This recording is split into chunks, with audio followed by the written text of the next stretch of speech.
BarrettCleveland.com. Starters, the format for Saturday, anything you can share about what that's going to look like? Yeah, so looks like we're going to do Scarlet versus Gray, but that'll mostly be offense versus the defense, so that we can rotate the way we need to rotate. And we're in pretty decent shape, but we want to make sure that we have enough depth. So the plan is to ones versus ones, twos versus twos. The first couple drives with the ones will be thud. But everything else will be live. So when the twos are out there, and after the first couple drives with the ones, that'll go right to live, and then we'll play 4 quarters. Might be running a little bit in the fourth quarter or the second half, but the goal is to get these guys out there and be live. Get them in front of a good crowd. It's supposed to be a great day. I think we're north of 50,000 seats sold so far, which for midweek is a pretty good number as it's trending, but hoping to get even more on Saturday. Should be a great turnout and a great opportunity for our guys to play in front of a good crowd. As it relates to quarterbacks, you said recently you were reflecting on 2018 and talking about how you needed transparency at the end of the spring. The circumstances are a little bit different this year, but what's that conversation like at the end of this spring? Well, it's changed a little bit in that. So Devin actually had a procedure done today on his throwing hand on his finger, so he's not going to be available to play on Saturday. He will be throwing again real soon, but he won't be able to actually play in the game on Saturday. So the other 4 quarterbacks will play. Really important for Kyle and Tristan to get out there and compete, but. I think there's been really good quarterback play, this spring. There's been a lot of, ups and downs along the way. And so, we'll kind of see how Saturday goes and then take a look at the spring and go from there. Right behind him, Dylan Davis, Delaware. Because that, just in general, do you think do you anticipate you'd be further along in that decision? Do you think one guy would have started to elevate himself, and are you content with where that's at right now going into it? I know you wanted to have somebody. Yeah. Yeah, I mean, it would be nice to have, have it be black and white. I can't sit here and tell you it is right now. I think they've both done really good things. I think there's things they both have to improve on. I think if they were sitting right here, they'd both tell you the same thing. I don't think that there's no games or no agenda here. It's, 2 guys competing, and in one day, one guy has the upper hand. The next day, the other guy might have the upper hand. And those reps have been split up evenly. You guys have seen in practice. We've been really making sure we do that. So. They know that there's things they need to work on. There's things that they've done well. I guess this is practice. 13, right? And that's still not a ton of practices. You get double that in the preseason. So we'll keep building, keep growing, and you just never sure how these things shake out. Anyways, I guess we know in the past there's times we needed 2 quarterbacks, 3 quarterbacks, whatever it is, and. So I think after the season 2 or after the spring, we'll go through, take a look at the numbers, who grade out a champion, the completion percentage, those types of things too, that'll help us. But, for Kyle and Tristan, great opportunity on Saturday to put it on the field. Because ultimately you can say that it's the same. It's not, it's just not the same being here and practicing in front of just a small group as opposed to being at the stadium. Third row right, Tony Girdman, Buckeye Huddle. Ryan, you just said the Dwayne and Joe thing. Now an injury happens to the hand, which happened to Joe in 2017. Is that did that go through your mind as well? Where? I hear what you're saying. I think that situation, that happened during the fall, and so that really set Joe back that entire fall, and then allowed Dwayne to play in the rivalry game and play in that game and help us win that game, and then it kind of. And then it turned into a battle in the spring. This one's different. Devin's been practicing, the majority of the spring. We'll miss a couple practices here and be right back at it. So it's more of a setback than anything else. Real quick, the transfer portal opens on Saturday. Yeah. How are you guys going to be monitoring that moving forward? And do you have one person that does that, and how does that go? We do. Yep. We have a guy on staff here, Billy Homer, who handles all that. He identifies the guys who are in the portal, evaluates them, and then we have a board and a list and things like that to to see if there's anybody out there that fits a need. Deep right, Spencer Holbrook, Letterman Row. Ryan, with the offensive line, we've seen a little bit of the defensive line getting the best of them this spring. How do you plan on handling that in spring game? I know that you said that a lot of it's going to be fun, but what do you want to see from the offensive line since you might not be going full bill with it? Yeah, the depth on the D line is actually the area that we're a little bit concerned with. Just I think we have 5 defensive ends going in, and so that would have been hard to split them up. Especially if one side goes for a long drive and then someone has a short drive, it'd be hard for us to do that. So we're just going to allow Larry to sub in and out and keep those guys fresh up front. But same thing. I mean, it's another opportunity to go compete, put it on film, and we're going to grade it out and see who grades out a champion or a starter level and go from there. But the only thing that'll be different, the only thing is it's not like a game, is the quarterback's not live, and so you have to identify what's a sack and what isn't. And our D-line's done a really good job, for the most part, of staying away from the quarterback, even though it gets really, really competitive. And they're going to have to do that again on Saturday, which is frustrating for them. But I think the D-line has gotten better this spring. Right next door, Bill Landis, Rivals, the podcast. Ryan, just what's your assessment been of the right tackle competition through these 13 practices? There's been some good things. We're not there ready to name a starter right now. I don't think either of those guys have stepped up.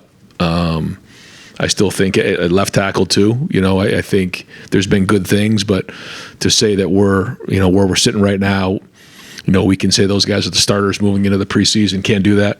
I'd like to say that, but are not there. So a lot of work to be done here in the next few months. The fact that you can't say that now is how concerning is that? And to follow up, I guess, on what Gerd asked, is tackle a position you look at in the portal if the right person should come available?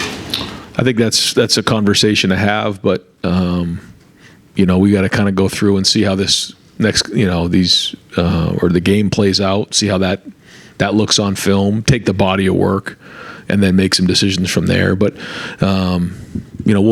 we'll kind of have those conversations and see where we're at. It's a delicate situation for sure. I think we believe in the guys that we have. Otherwise, we say, yeah, we got to bring in a guy. I think we believe in the guys. We know that they can do it. We're looking for more consistency. I think if you rewind it a year from now, and I was sitting up here and we were asking about Paris at left tackle, I'd be concerned. I was. He came a long way, and so I know these guys can as well. I think Justin does a great job teaching technique. But they're going to have to do that here in the next couple months.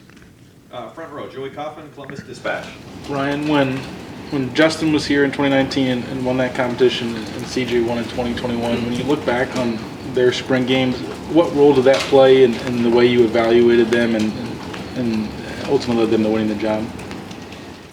Well, I remember the game that Justin was in. He actually struggled a little bit early on. And so I think we threw like a long ball on like the 5-yard line to, I forget who it was. And it might have been Ben Vick. Yeah, it was Ben Vick. And it kind of made the day okay because it wasn't a good day leading up to that. And so, that was concerning coming out of that game. I was concerned at night that night, thinking to myself, all right, do we really have a quarterback here who's ready to play? We knew the talent was there. And so those are the things this time of year you just, you worry about. But it's just another piece of the puzzle. But I think it does tell you when you're in the stadium how things are going. But to think that Justin would have played the way he did that year coming off of that spring game, that wasn't a great indication of how he played, because he certainly played great. Now, for him, he had just been in the offense for a couple of months, so that probably played into it. These guys have been in the offense a little longer. Tristan not as much, but certainly Kyle and Devin. So I just think understanding the offense, they're further along than those guys were, and CJ was at that point too. Dave Biddle, 24/7 Sports. Another question about the offensive line, Ryan. Knowing you were losing 3 starters up front entering spring, is this about where you thought they would be leaving spring or almost leaving spring? Or are you guys a little ahead, a little behind overall as an O-line?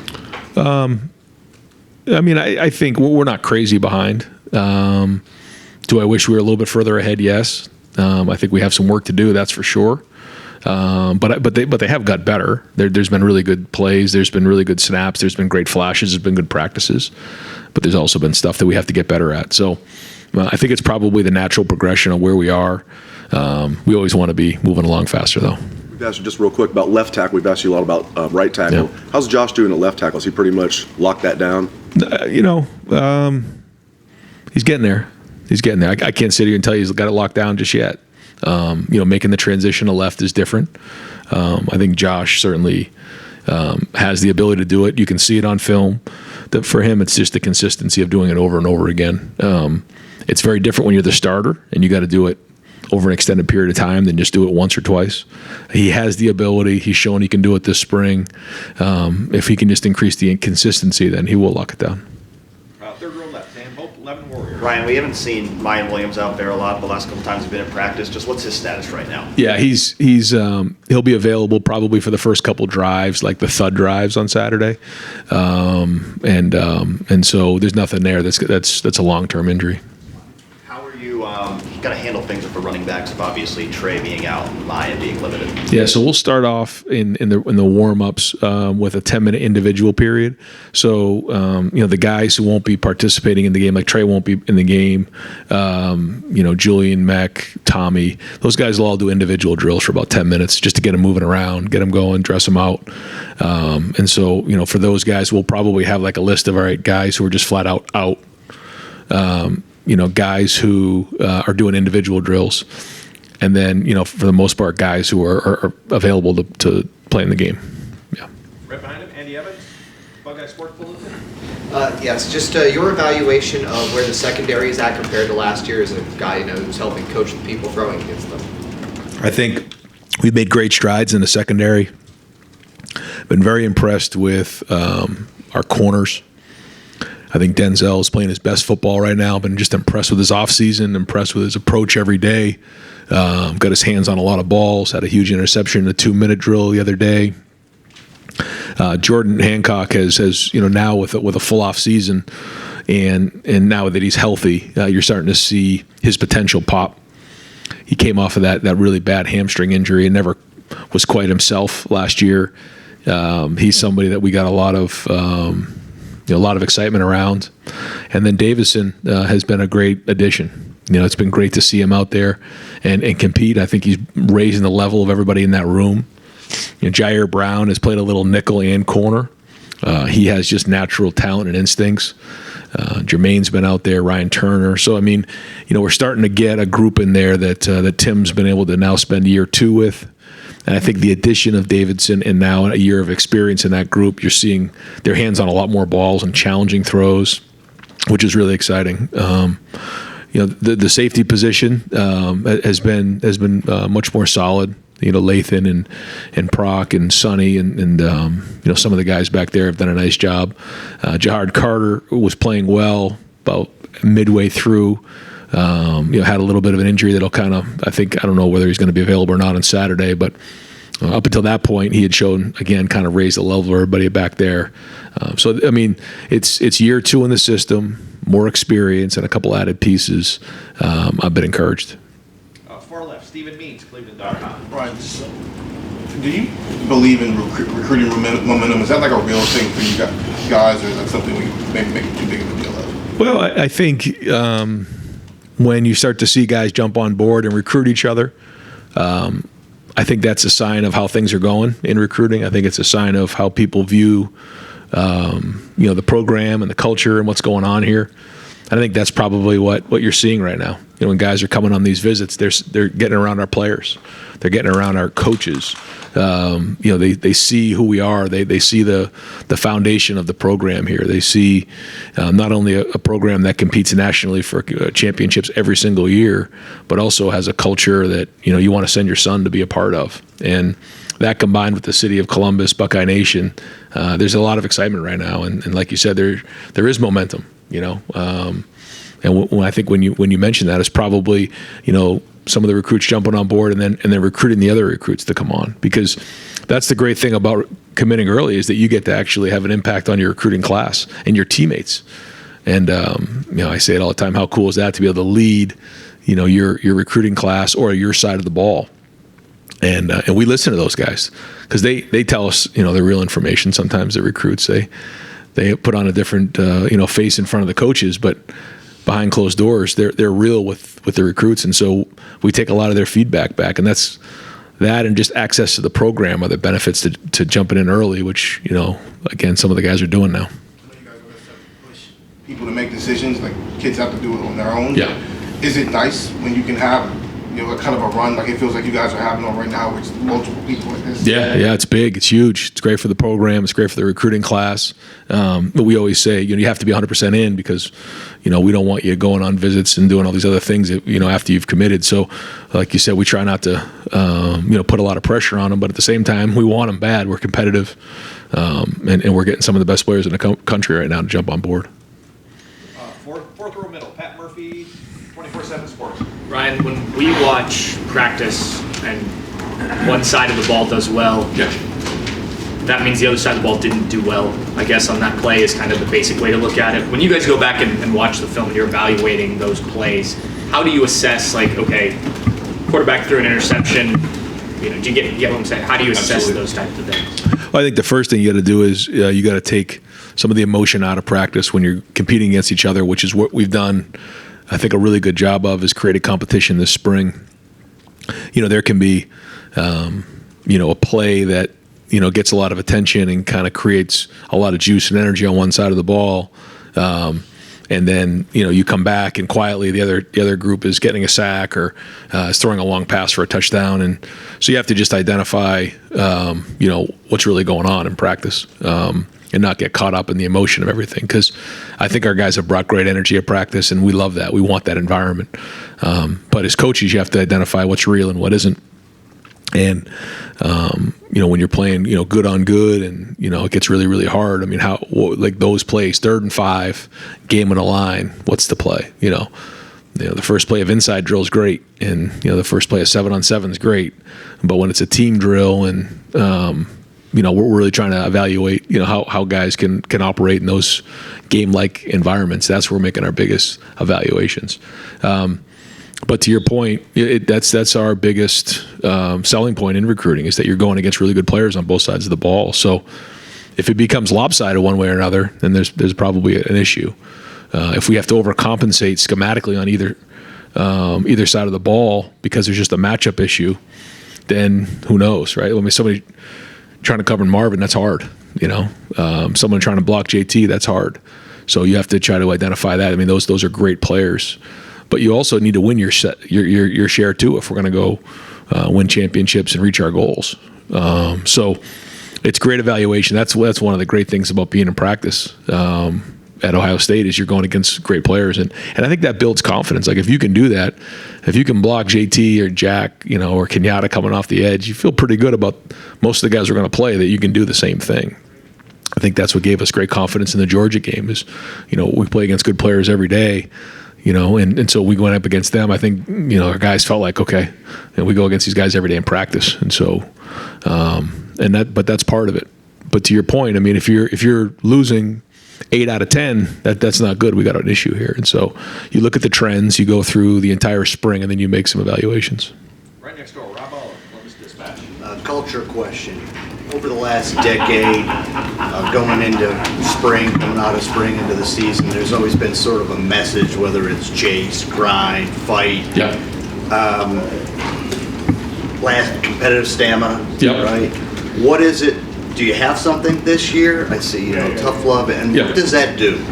Well, I think you don't want to go away from your core values and your culture. So ours is fight to become the best version of yourself. That's not going to change. And our motto is tough love. But to your point, there are messaging and things that are unique to each team. Our focus this entire off season and this spring has just been competition and competing. Winning and finding a way to win. It's one thing to work hard, and that's great, lifting and running and training and all that. But it's another thing, if I'm going against somebody else, there's a winner and there's a loser. Winner and loser. And so how do you win? When you're going up against your equal, how do you win? You can't just win with talent anymore. You have to find your edge. So that's been really the major focus. And, if you come to our practice, well, you guys have heard some of the winner loser stuff. That's been a huge emphasis. How do you apply tough love? Where does that, how does that manifest with what you're trying to do? Well, the game of football is tough.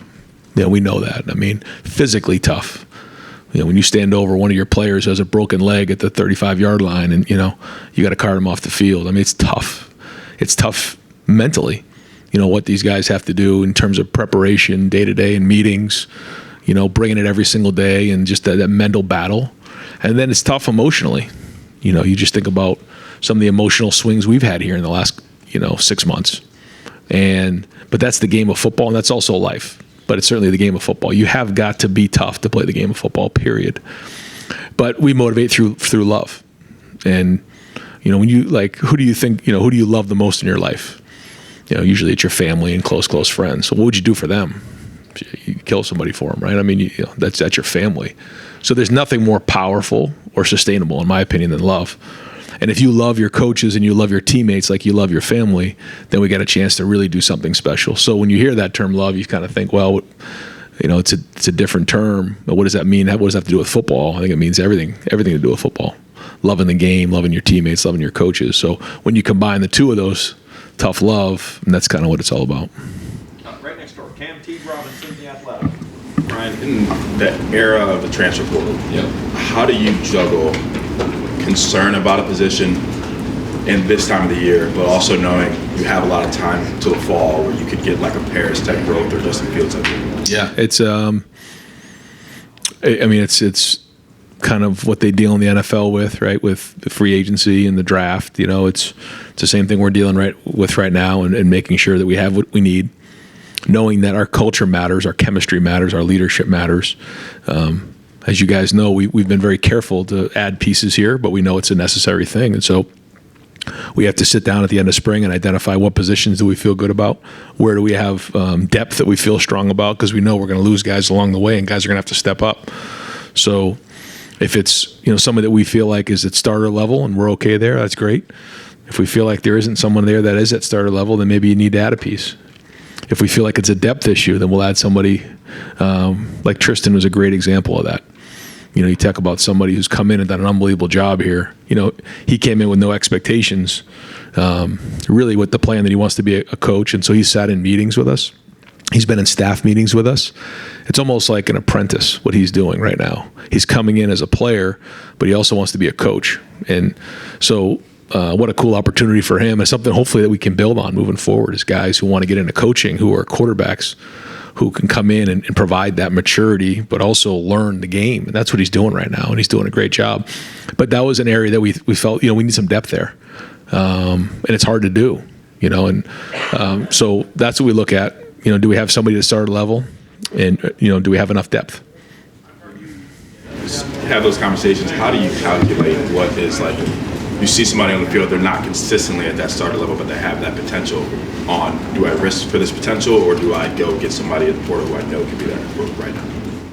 Well, even when you bring someone in, you don't really know. You think you know. It's like in recruiting. If we knew all the time, then we wouldn't be worried about this. It's like you try to do the best you can to evaluate it.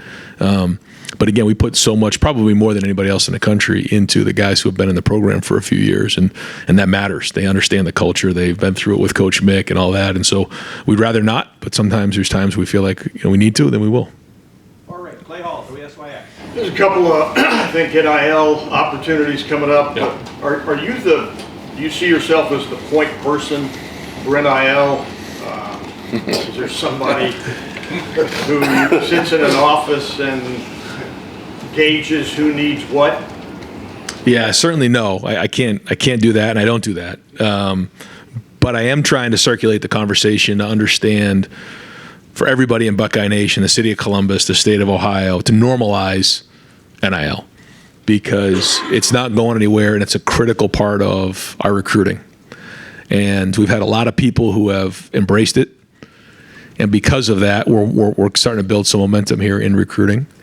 But we're going to need more and more help. That's just the way it is. And so I've tried to do the best I can to, again, normalize the conversation and help our guys with opportunities. Not that I can directly do that, but by talking to folks and let them understand that this is okay. This is something that, is important to our program, is part of my job now. Luke Fedlam indicated to me that he thinks by late summer, we may have some congressional involvement. Do you think there's guardrails or more enforcement or whatever you want to call it coming? I hope so. Yeah, I hope so. I think the biggest struggle that a lot of us have, I know that I have, is when we're talking about something like this, and there are other things like this right now in college football, there's really nothing to compare it to. There's no benchmark, there's no precedence for something like this. And that makes it hard because sometimes you don't know where you're going. But I do know that some sort of guardrails, like you're saying, around this would certainly help. The thing with the country western band, are you involved? Will you play an instrument? Do you sing? I leave the playing instruments to Coach Mick. He's unbelievable on the drums. So I cannot play a musical instrument, although I'd love to. I just don't have a lot of time to learn how to play a musical instrument. So you're going to sing? I don't think I'm going to sing. I might get up on stage or something like that and have some fun, but I don't think I'll be singing. All right, Adam King, BNS, NTV. You said that you wanted to be more of a CEO and for the offense and defense. Now that you've kind of got a spring underneath you, do you feel like you've seen a difference in your coaching style this spring? You'd have to ask the coaches. I'm not sure. I'm trying to stay in the middle of the field. It's not easy to do. I'm trying. How do you think Coach Hartline's come along with this offensive role? Well, I think first off on the offensive side of the ball, the only way to really allow them an opportunity to progress is to kind of take a step away. I think it's hard when you're in that situation. I've been in that situation before, and the first thing you ask is, what does the coach expect me to do here, as opposed to what's best? And so I think they've been navigating that well. Certainly he and Justin, work well together. They're both very bright. Keenan, Corey, Tony. I mean, it's a good group in there, and they know the system, which is great. But a big part of that is how does the system, adapt to this group, because this is a different group than we had last year, and every year it changes. So really bright group, and I think it's been great to see the new dynamic in place.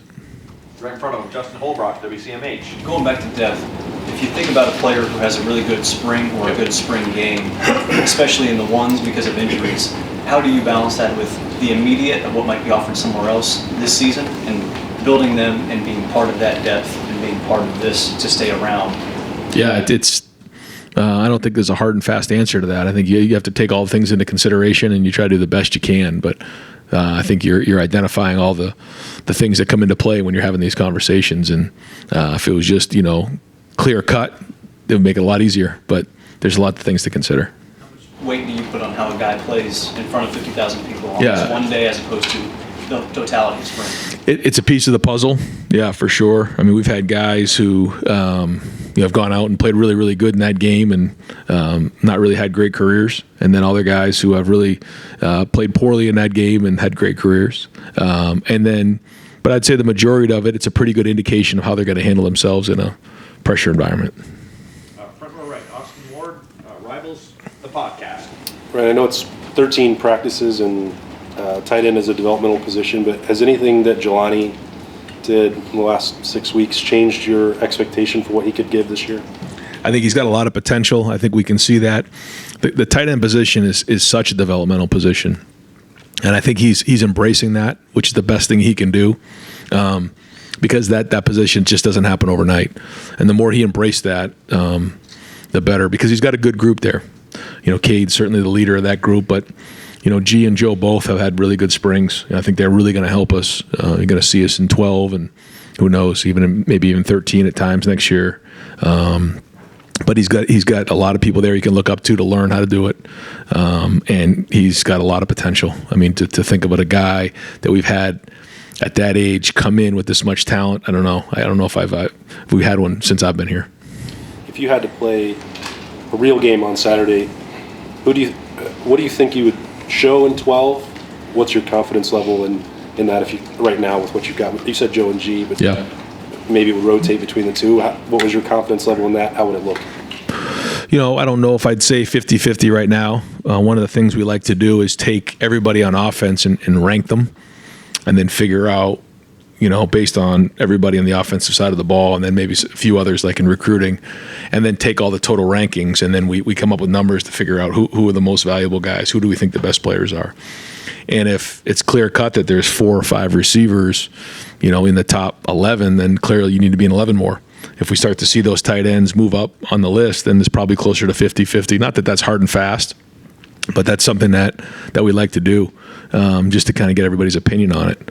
And we want to put the best players on the field and try to adapt from there. But 12 does give us some things that 11 doesn't. Right next door, Tim May, on 3, let him interrupt. Yeah. Thank you, Jerry. Back to Tristan Gebbia. If this was August and you just told us what happened to Devin Brown, Yeah. is it thank goodness that Tristan Gebbia is here? You understand what I'm saying? Absolutely. And then how has he impressed you on the field? What has stood out about him just playing? Maturity, just his approach in the meeting rooms. And like you said, this is real right here. Things like this happen. And the cool thing is we get Lincoln coming in this summer too. So, he's going to have to pick things up fast. But, I don't remember the last time we had 4 guys where we feel like, okay, we got some good depth in that room. I've been impressed with his approach. You can tell that he's played in games. The decisions are quick. The ball comes out quick. And he's got a mature approach to him. Two other quickies. When you're talking about the offensive line and where it's state right now, is it mistakes that are happening, or are y'all dealing with some situations where maybe a guy isn't good enough? You understand what I'm saying? Yeah. I mean, how do you draw the line there? And making a lot of mistakes is not good enough too, right? Yeah, and you have to identify what it is. Is it just lack of reps? Is it the coaching? Is it the scheme? Or like you said, is the player just not good enough? And those are the decisions that we have to make as a staff, and that's where the evaluations come as you watch the spring cut-ups. Is because when you're in the day-to-day practice, you're kind of in the forest and you can't really see the trees. You just see 1 or 2 reps, and that's not really an accurate evaluation of what you're seeing. So we'll kind of go back through, watch them here, and try to do the best we can. I don't think that it's a situation where we just don't have good enough players. I don't think that's the case. I just think that we need to continue to play. They need to get more and more experience, and they need to learn what it is to be a starter. It's one thing to be in the 2s and go against the 2s on defense every day in practice and not really have to play as much in a game. It's another thing on 3rd and 5 with the game on the line. You got to go block the best defensive end in the country, or else we lose the game. It's a whole different feel, and there's a maturation there. With that in mind, my other quickie is: do you tell Jim Knowles, hey, throw the rain bucket at him? I mean, on Saturday. I mean, you understand what I mean? I mean, how do you? Because you want a true evaluation leaving the spring, I would think, about how guys handle pressure. Yeah, it's a little stunts, et cetera. Yeah, but also you want to find out, like, can he physically do it? Because once you start getting too schematic, it's like, well, he thought it was going to be this and it was that, or he got confused here. But that's a big part of the play in the position too. You have to be able to think on your feet. You got to be able to identify information, take the game plan to the field. So a little bit, but also like physically, can the player do it? Whether it's at the O-line or any other position. Yep. Got time for just a couple more. Front row, Bill Rabinowitz, Columbus Dispatch. Brian, especially with Devin being out, all eyes are going to be on Kyle. Can you kind of give your assessment of where he is and just how big this is for him on Saturday? Yeah, it's another step in in his progression. I think he's done some good things this spring. Again, brings 3 years of experience under his belt here, so he knows the offense. He does a great job in the meeting, able to take concepts to the field. He's made some really nice throws. He's accurate, and he's shown the ability to lead the team down the field to score. So again, another great opportunity for him to, and with some of it has been with new receivers, talented receivers, but new receivers. And so a great opportunity for him to go out there and put that on the field and feel like, okay, I got a game in the shoe under my belt, even though it's a spring game. He's obviously started the Akron game a couple years ago. He says he's night and day better than he was then. I mean, how comfortable would you be if he is the guy right now and you had to go play a game with him? Well, it's hard to say right now, because there's still so much more to go here. I don't think anybody's really ready to play right now. So, we'll kind of keep building and keep growing and, see where we're at in August. Because in the off season, these guys get an opportunity to get bigger, stronger, watch the spring cut-ups, throw on their own, things like that. And then we have all the practices in August. So we don't have to worry about playing a game right now, so we'll just keep working. Like maybe 3 or 4 guys, you just really want to see, either you're excited about them or you're curious how they're going to do in the big environment on Saturday? Mostly the guys who probably haven't had as much game experience. So whether it's guys in the program that haven't quite been on the field yet, like some of the linemen, Kenyatta Jackson hasn't played a whole bunch, but had a really good, spring so far. Seeing guys like Davison out there who haven't played here at Ohio State before, although he's played in games before. Just kind of seeing the guys that maybe we haven't seen, or the young guys, the freshmen who. Again, you see them in practice. You have an idea what they can do, but it'll be fun for everybody else to see it. And final question, second row right, Doug Lamereese, Cleveland.com. You guys keep talking about ranking these players and all. There are podcasts waiting to happen, man. You guys just need to record your meetings. God, it's so good. A couple housekeeping things. The Devin injury, was it a thing that was ongoing and you had to get it taken care of, or did something happen? Something happened. Something happened. Yeah. Do you expect that he will be able to throw this summer? Oh, yeah. With receivers? Yeah. All that, and he'll definitely ready to go by August. Oh, yeah. He should have a pretty much a full summer. Yeah. What will your play calling involvement be on Saturday? I'll be on the headset and just kind of going through it. We'll go through the game plan and what we want to show, what we want to do in the game, and then let Brian call it, and I'll kind of be right there, and we'll I won't be probably have the play sheet in front of me or anything like that and go through it situationally, let Brian do that. But I'll be right there, and we'll probably huddle some, so I'll be able to kind of relay some of that information to the quarterback. And then last thing, talking about the recruiting momentum and announcement of another collective today. You guys signed a really good class in December, right? Yeah. But there was also, it felt like, maybe some things that could have happened but didn't. How have your feelings about your ability to recruit the way you want to changed, evolved, anything between December and now? I just think we have to adapt, like we've talked about. I think we're doing that. I also recognize that the truth is when you don't sign a big class, your rankings aren't as high because the quality of the guy that we brought in was very high. But the reason that we didn't sign as many guys is because guys didn't enter the transfer portal. So that's just the truth. And so I don't know. I think we're going to sign a big class here, which is great. But I also want to sign a quality class, which we're doing. But I also think that we're in better place to compete for some of the bigger guys in the country. Hey, Jared, can I ask one quick? Are you disappointed that wherever that group is, has opted to kick the can down the road a little bit on letting basically everybody who is on staff coach or be involved in coaching? I mean, is that disappointing to you? I mean, what's just your take on it? There's a lot to work through there. I think there's a majority of coaches that would like to see, more flexibility for the coaches to do work on the field in practice, not so much in the game, but in practice. But there's a lot that comes with that. IAWP issues and recruiting that we got to make sure that we clear up.